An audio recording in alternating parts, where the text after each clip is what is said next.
Hey guys, welcome back to more relationship Reddit stories. In this Ripestories video, my parents kicked me out when I was 12, and for 6 years my parents collected welfare checks for a ghost. They told the government that I was disabled and bedridden at home, but in reality, I was homeless, living in a scrapyard and teaching myself the law. I waited until I was 18 to reveal the truth and get my revenge. Let's dive right into the video. And the title story starts like this. I grew up in a small town about 2 hours outside of Belgrade, Serbia. The kind of place where everyone knows everyone, where gossip travels faster than the bus to the city, and where people mind their business even when they shouldn't. I'm not going to name it. Too many people there still know my face, and I've had enough attention to last a lifetime. I have 2 sisters, both older than me. Maya is 6 years older than me, Ivana 4, and they were the golden children in every sense of the word. New clothes when they needed them, birthday parties with friends invited over, school trips paid for without complaint. When Maya wanted to learn piano, my parents found the money. When Ivana needed glasses, they got her the frames she actually wanted and not the cheapest ones at the optician. Me, I got the pantry, not as a punishment, but as my bedroom. It was a small space off the kitchen, maybe 2 meters by 1.5, no window, a thin mattress on the floor and a nail on the wall for my clothes. My parents told relatives that I preferred it because I was apparently sensitive to light and noise. I was just 6 when they moved me in there. I didn't prefer anything, I just didn't know that I was allowed to complain. The thing about being the family's problem child is that it becomes your identity before you even understand what identity means. To neighbors, to teachers, to anyone who mattered, they were struggling parents doing their best with a so-called difficult child. That difficult child was me, too quiet, too strange, too much trouble, but I was not difficult. I was invisible. And when you're invisible, people do things right in front of you because they forget that you are there, or they just don't care. When I was 8, I started noticing the money. My father didn't work much. He'd had a job at a factory that closed down and never really recovered from it. My mother cleaned houses sometimes, but not regularly, and yet there was always enough money. Not a lot, but enough, and I noticed that certain envelopes came from the government. Certain conversations stopped when I walked into the room, and I was 10 when I figured it all out. In Serbia, families can receive child allowances and additional support through the Center for Social Work if a child has documented disabilities or special needs. The payments are not huge, but for a family that was already gaming the system, every extra dinar, which is the currency in Serbia, counted. My parents have been claiming that I had severe developmental problems since I was 5, and they got me diagnosed through a doctor who was a friend of a friend and didn't ask too many questions. So on paper I was essentially non-functional, but in reality I was teaching myself to read from whatever books I could find at the school library, doing math problems for fun and staying quiet because I'd learned that being noticed meant being blamed. They collected money for my care while I ate whatever was left over after the rest of the family finished meals.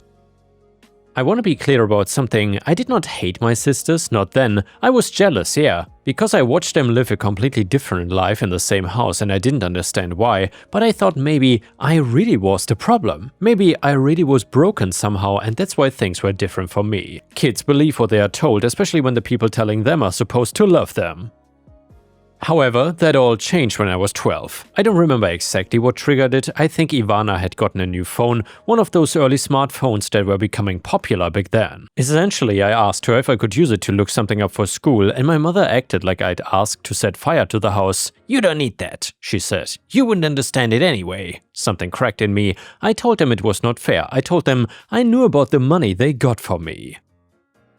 I told them I knew I was not actually sick and that they were lying to the government, that I had ears and I was not stupid even if they wanted everyone to think that I was. The words came out hot and shaky, years of silence breaking all at once. My father didn't say anything, he just looked at my mom, she looked at him, and there was this moment of silent communication between them that I'd seen 1,000 times before. Then my mother said the words that would eventually destroy her. "If you don't like how things are here, then leave. Go be nothing somewhere else. See how far you get on your own. You don't exist without us. You are nothing without us." Nothing. I was 12 years old, 12, and I was about to lose the only home I'd ever known, terrible as it was. She didn't expect me to actually go though, I know that now, but it was supposed to scare me back into silence. Something had already broken though, and I could not unbreak it. I packed a plastic bag with the few things that were mine, a change of clothes, a small book about animals I'd had since I was little. A photograph of my grandma who died when I was 7 and was the only person who had ever been kind to me. I walked out the front door at 9 in the morning on a Saturday in late September and nobody stopped me. As I walked down the road, her words echoed in my head, "Nothing, you're nothing without us." Fine, I thought, I'll be nothing, I'll be exactly what you said. I didn't know then how literally I would take that instruction from her. I didn't know that nothing would become my weapon. Anyway, I slept behind a church the first night, curled up against a wall where the wind didn't reach. The second night I found an abandoned shed at the edge of a sunflower field. The third night it rained and I broke into a car that had been parked in the same spot for months. Clearly forgotten, I had about 500 dinars in my pocket, maybe 4 or 5 euros, if for the people who are not familiar with Serbian dinars. Because I'd taken it from the kitchen drawer where my mom kept small change. I figured they owed me at least that much. I didn't have a plan, I just walked away from town, away from anyone who might recognize me, away from the chance of being sent back. I knew that if I was found, I would be returned to my parents, and I knew that whatever happened after that would be worse than sleeping in fields. One thing worried me constantly those first few weeks though: school. In Serbia you have to attend until 15 at least. If I showed up anywhere official, someone might ask questions, might send me back, so I needed to stay invisible, which I was already good at, but this time I was choosing it. Be nothing. I reminded myself when the fear got bad. Nothing does not get found, nothing does not get sent back, and on the 5th day I found the junkyard. I don't know what else to call it. It was on the outskirts of a village I didn't know the name of, maybe 20 kilometers from where I grew up. A large plot of land surrounded by a rusting fence filled with old cars, broken appliances, pieces of machinery that had not worked in decades. There was a small building near the back. It had probably been a caretaker's house decades ago, back when this place was operational, but now it was barely more than a shack. The gate was open, I walked in, looking for shelter, maybe something to sell. And that is when I met Dusan. Or Dusan? I'm not sure how to pronounce that. Either way, he was in his 70s back then. He was tall, thin, with white hair and hands that shook slightly when he was not holding something. He was sitting on an old car seat that had been placed under a makeshift awning, reading a book. When he saw me, he did not yell or threaten or chase me off, he just said, "You look hungry." And I was. I had not eaten anything except some bread I'd found in a bin for 2 days, and he brought me inside the house, which was small but clean. He made me soup from a can and gave me bread that was not stale and watched me eat without asking questions. When I was done, he asked my name, I gave him a fake one and he nodded like he knew it was not real, but didn't care. "How old are you?" he asked. I hesitated and said, 14. I lied. It felt safer than admitting I was 12. "You're not 14, he said, "but that's okay. How long have you been on the road?" I told him 5 days. I told him I couldn't go home, and I did not tell him why.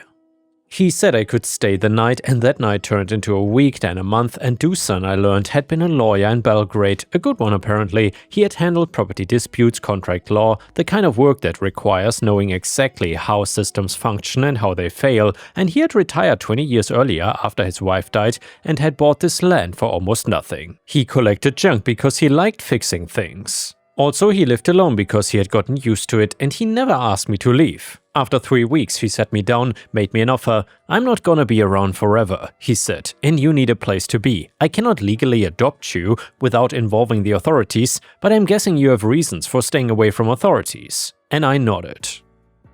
So here's what I propose. You see that old building at the back, the shack? I'd been sleeping there already. It had a roof that mostly did not leak and walls that kept out the wind. "I will sell it to you," he said, "legally, for 10 euros. I didn't understand at first. I had nothing, I was nobody, nothing, my mother's voice whispered. "You are nothing." But I'm 12, I finally admitted. I cannot even sign contracts. Dusan already knew this, of course. He had figured out my real age within days. "You're right," he said. "A 12-year-old cannot enter into binding property contracts. But here's what we're gonna do. I'll write up the sale agreement now, you will sign it, I will witness it, and we will date it for today. Then we'll put it in a drawer, and when you turn 18, we will formalize everything properly. We will re-sign, register it officially, and make the whole thing retroactively legal. In the meantime, you'll have documentation that you've been living here, paying what you can, building a legitimate record. Because let me tell you, possession and documented residency matter more than perfect paperwork. Just trust me, I know how these things work." He charged me 10 euros, but I didn't have 10 euros. He told me I could pay him back from whatever work I could find. I signed my name on that paper with a hand that wouldn't stop shaking. Nothing does not own property, I thought as I wrote my name, but I just bought a house. For the next week I worked. Dusan did not make me, he offered. There was always something to do on the property. Sorting scrap metal, cleaning parts, helping him carry things he had gotten too old to lift easily. In exchange, he fed me, let me use his shower once a week and started teaching me things. The teaching part was not formal at first. He'd be reading and I would ask about a word I didn't know. He would explain it and then explain the concept behind it, then end up lecturing about contract law or property rights or how the Serbian legal system actually functioned versus how it was supposed to function. He had boxes of old law books in his house, outdated but still full of principles that hadn't changed. I read everything he let me read, I had nothing else to do, and for the first time in my life someone was treating me like I was capable of understanding things. Not broken, not difficult, just young and uninformed, which was fixable, and when I got my first small payment for sorting scrap, I held the dinars in my hand and thought, nothing doesn't earn wages now. After 2 months, Dusan helped me solve the school problem. You cannot just not be educated, he said, and you cannot disappear entirely. We need to make you exist on paper in a way that doesn't send you back to wherever you came from. He knew people, old contacts from his lawyer days, friends of friends, the kind of network you built over a lifetime of professional favors. Someone he had helped 20 years earlier was now married to someone who worked at the local primary school. Dusan made some calls. The solution wasn't perfect, but it was legal. Serbia allows for private study arrangements in special circumstances. Children who cannot attend regular school for health or family reasons can register for home-based education, take exams periodically, and get credited for their learning. It's rare and requires approval, but it does exist, and Dusan helped me file the paperwork. He listed himself as my guardian for educational purposes, which was technically a lie, but not one anyone was gonna check on. I got registered as a private studies student at the village school. I took exams when required, passed them easily, since I'd been teaching myself from books for years anyway, and stayed off the radar. The school officials didn't ask many questions. I mean, a quiet kid studying at home with an old retired man was not interesting enough to investigate. Small towns have bigger problems, and when I passed my first official exam, I allowed myself a small smile. Nothing does not have educational records, because by the end of my first year with Dusan, I now had a documented educational record. I had a property agreement waiting to be formalized, and I had a growing paper trail of existence. And my parents, they were still collecting money for a disabled child who had supposedly been bedridden in their basement for the past 12 months. I found this out slowly over the years. Small towns talk and relatives of relatives would mention things to Dusan when he went into the village. Someone's cousin worked at the municipal office and let slip that a family 2 towns over was still receiving support payments for a kid with supposed severe disabilities. Dusan, with his old legal contacts, confirmed the general details without accessing anything he shouldn't have. He could not get specifics about the amounts or the exact claims, but he didn't need to. The specifics would come out when I finally reported everything officially. The first time I heard confirmation that they were still collecting money from me, I felt something cold settle in my chest. They had not reported me missing, they had not even told anyone I was gone. As far as the government knew, I was still there, still disabled, still requiring care, and they needed me to be nothing. And I had complied perfectly, but I was not ready to report anything yet. I mean, I was still a minor, still technically a runaway. If I came forward, there was a chance I'd be sent back to my parents, at least temporarily, while investigations happened. Dusan and I talked about it many times. You need to be 18, he said. You need to be a legal adult who cannot be returned anywhere. And you need documentation of your own life that contradicts whatever story they've been telling. The longer you wait, the more evidence you build. He paused, looking at me with those sharp old eyes that missed nothing. Every piece of paper you create is a weapon, he said. Every record of your existence here is proof that you don't exist there.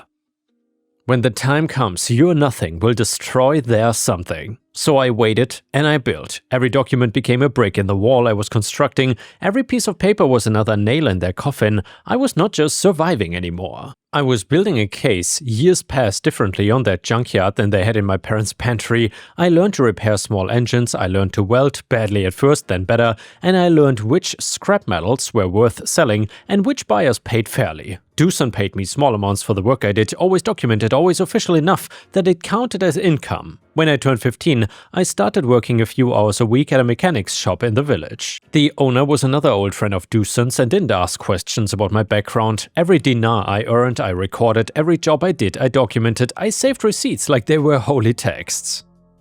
Dusan taught me that paper trails were the closest thing to armor that people like me could have. Nothing doesn't pay taxes. I thought each time I filed my modest income reports. Nothing doesn't have employment records, but I also kept learning. By the time I was 16, I'd read most of Dusan's law books. I understood property rights, contract enforcement, fraud statutes, the welfare system. I understood exactly what my parents had done here and what the consequences should be. I understood why the consequences hadn't come yet, but nobody was looking. Nobody had any reason to look. My parents had told whatever story explained my absence, probably that I was institutionalized somewhere, that my condition had worsened and that they had no choice. Small-town people accept what they are told.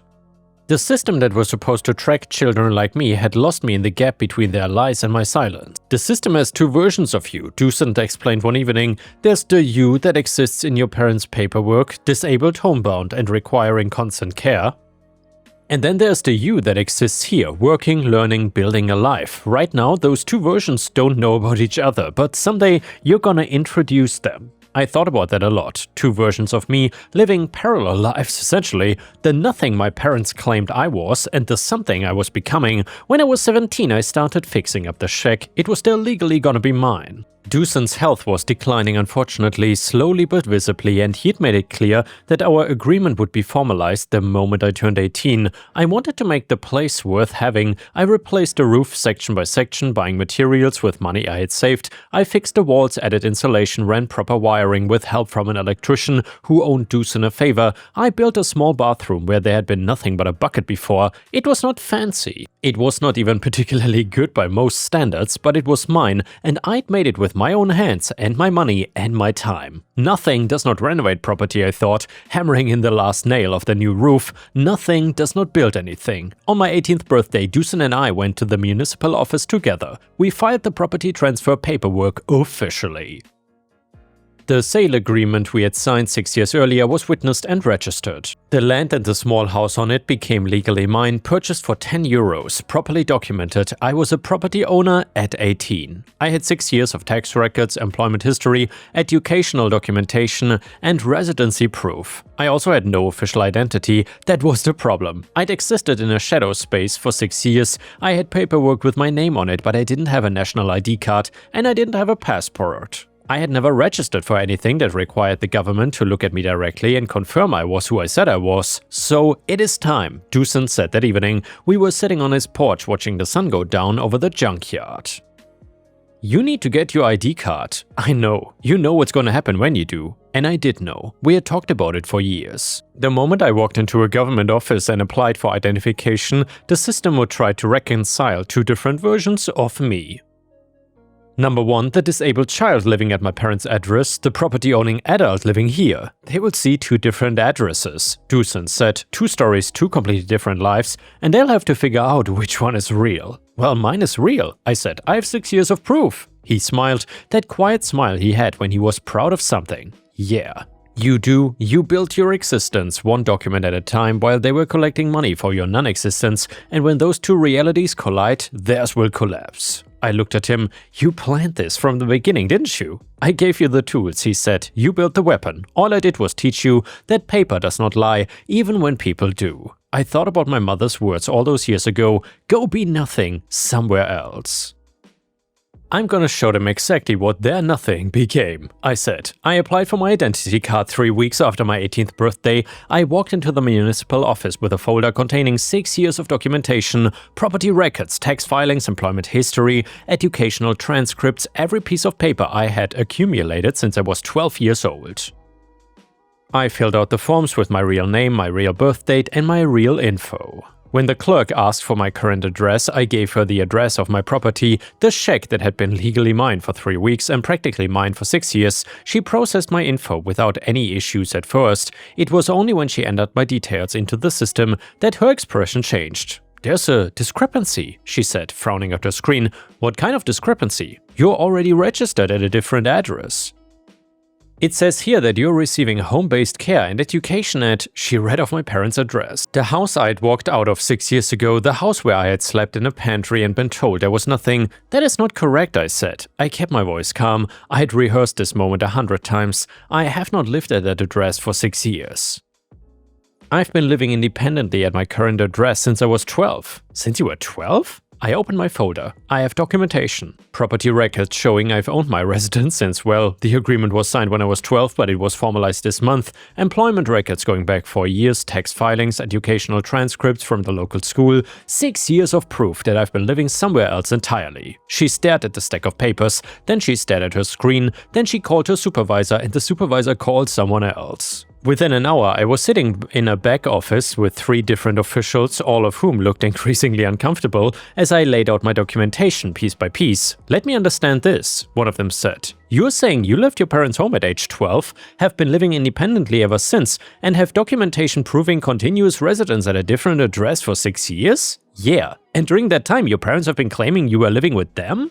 Receiving care from them? That's what your system says, isn't it?" They exchanged looks. "Do you understand what this means?" Another official asked. "If what you're saying is true, well, yeah, it means they've been committing welfare fraud for 6 years," I said. "Collecting money for a disabled child who wasn't even there, who was never there. At least not since they told me to leave." "They told you to leave at 12? I looked at her steadily. My mother's exact words were, "Go be nothing somewhere else. You don't exist without us. You are nothing without us." I gestured at the stack of documents on the table. I took her literally. I left. I became nothing to them, but as you can see, nothing has property records, and nothing has tax filings, nothing even has 6 years of documented existence that proves I was never where they said I was. The room was silent. "I've spent 6 years complying with my mom's instructions," I said. "Being nothing, building proof of that nothing, and now I'm here to show you exactly what nothing looks like when it has a paper trail." The investigation took months. They sent someone to my parents' house. I was not there for it, of course, but I heard about it later from the investigator assigned to my case. The basement, where I had supposedly been living and receiving care, was empty. Not empty like someone had moved out, empty like no one had lived there in years. There was old furniture covered in dust, boxes of junk that hadn't been touched in a decade, no bed, no medical equipment, no sign that a severely disabled person had ever been kept there. My parents' explanations fell apart within minutes. My father claimed I'd been moved to a care facility. Which facility? He couldn't say. My mother claimed they had sent me to live with relatives. Which relatives? She gave a name. The investigators checked. Those relatives had never heard of me. Then came the question I'd been waiting for. "Why didn't you report your son missing?" The investigator asked my mom. She had no answers. "He was 12 years old. The investigators pressed. "A child with documented severe disabilities according to your paperwork, and you never filed a missing people report? Never contacted authorities? Never mentioned to anyone that your disabled son had vanished?" My mother broke. "He wanted to leave," she said. "I told him to go be nothing somewhere else." The investigator noted her exact words in the official record. I know because I read it later during the trial, written down in black and white. Subject stated that she told her 12-year-old son to go be nothing somewhere else. Her own words, her own instruction, documented forever. The financial records were damning too. They had claimed benefits for my care continuously for 6 years after I left. The amounts were not huge individually, month to month, but over 6 years they added up to a significant sum. They had received money for food, for medical expenses, for specialized care. They had received money for a child who was not there. My sisters were interviewed too. Maya, the older one, claimed she had no idea what was happening. She had moved out years earlier and hadn't kept in close contact. The investigators accepted this. Ivana was different. She had been living at home when I left. She had been 17, old enough to know better, and she had watched her 12-year-old brother walk out the door and never come back. "Did you know your brother had left home?" the investigator asked her.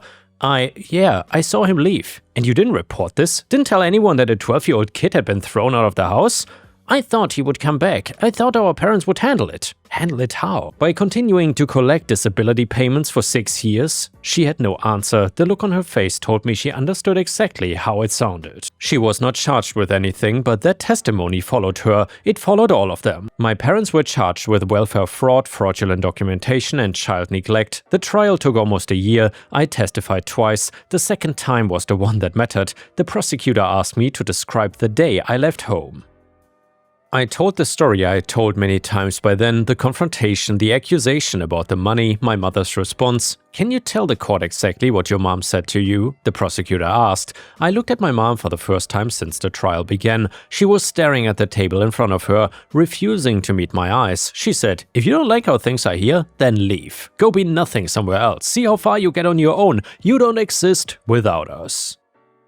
"You are nothing without us." "And what did you do?" "Well, I complied," I said. "I left, I went somewhere else, and I became nothing." I turned slightly, addressing the judge as much as the prosecutor. "For 6 years, I was nothing to my parents. I didn't exist in their household, in their lives, in their concern, but their fraud required me to be nothing. They needed me to disappear so they could keep claiming I was there, so I gave them exactly what they demanded.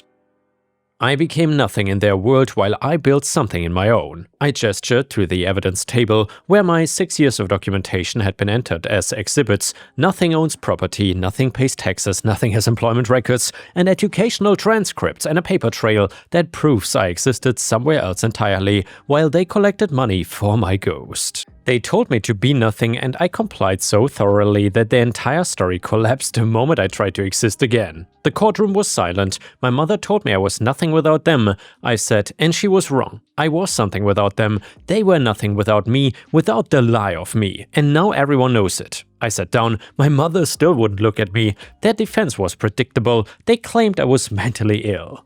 They claimed I had run away and they'd been trying to protect me by maintaining the fiction that I was still at home. They claimed the money was spent on searching for me, on trying to help me, on expenses related to my supposed disability, but none of it held up. The paper trail I'd built destroyed every lie they tried to tell. You cannot claim you were spending money on a missing child's care when that child has 6 years of documented employment, property ownership, and residence somewhere else entirely. They ended up getting convicted, both of them. My father got 2 years and my mother got 18 months, reduced because she claimed he had masterminded over everything. They both had to repay the fraudulently obtained benefits, which took most of what they had. The criminal records meant neither of them would ever work in any official capacity again, not the decade-long sentences I'd fantasized about during those years of waiting, but real consequences, more than they ever expected to face, more than they ever thought their nothing would bring down on their heads. Dusan died 8 months after the trial ended. His heart gave out in his sleep. I found him in the morning sitting in his chair with a book open on his lap, looking more peaceful than I'd ever seen him before. And yes, he left me absolutely everything. Not because I'd asked or expected it, but because he had no one else and because he said I'd earned it. The whole property, the junkyard and his house and everything on it was transferred to me through a will he had prepared years earlier with the same careful documentation he had taught me to value. I was 20 when I became the owner of 2 properties and a lot of scrap metal. I sold most of the scrap over the following year. I used the money to fix up Dusan's house, which was larger and more comfortable than my shack. I rented out the shack to a young couple who had just gotten married and couldn't afford anything else. They are still there and they fix it up more than I ever did, and they pay me rent every month, and sometimes the wife brings me food because she says I'm too thin. Nowadays I own a small business, mechanical repairs mostly, some scrap dealing when I find good material, and I employ 2 people part-time and I'm thinking about expanding. I pay taxes on everything because I learned a long time ago that documentation is protection. My sisters reached out after the trial. Maya sent a letter saying she was sorry for everything and asking if we could talk. I haven't responded. I don't know if I ever will. Ivana showed up at my property once, unannounced, about a year after our parents went to prison. She cried and apologized and said she didn't know how things were so bad. I let her say her piece, then I asked her to leave. Maybe someday I'll be ready to have siblings again, but I spent too many years being invisible in that family to pretend now that everything is okay. But while I was nothing in their world, I was becoming something real in my own. Every day I worked, every document I filed, every tax I paid was proof that I existed in a way they could not control or explain away. They told me to leave and be nothing, and I complied, and the nothing I became had more substance than anything they had ever given me. And yeah guys, I gotta say, I really love this story. I'm so glad that OP walked out away from all of this and came out ahead. However, I do wish the fraudster parents would have ended up in prison for way longer, but then again, you cannot get everything you want. If you enjoyed the story, please don't forget to like the video and let me know where you are watching from today. And now let's read another fantastic petty revenge story. And the next one is titled A Key for All Occasions. So a few years ago I had an absolutely horrendous building engineer. He had been allowed to run amok for years. When I was hired, I was told I was hired to control him and less hired to manage the building. And that's exactly what I did. He had to come to me for everything. I had to approve all the expenses. There were multiple small offices around the high-rise building, so I took away his office. He was also apparently charging a fee to let other tenants store stuff in vacant spaces, and I put a stop to that as well. Needless to say, within a month he quit. However, he began a very subtle campaign of harassment, coming into the building and changing things around. Obviously, he still had a key, following the new vendors I hired, just little things, random call hang-ups. Also, he must have had 1000 different keys to all the locks. It was like a massive escape room trying to find out where things were.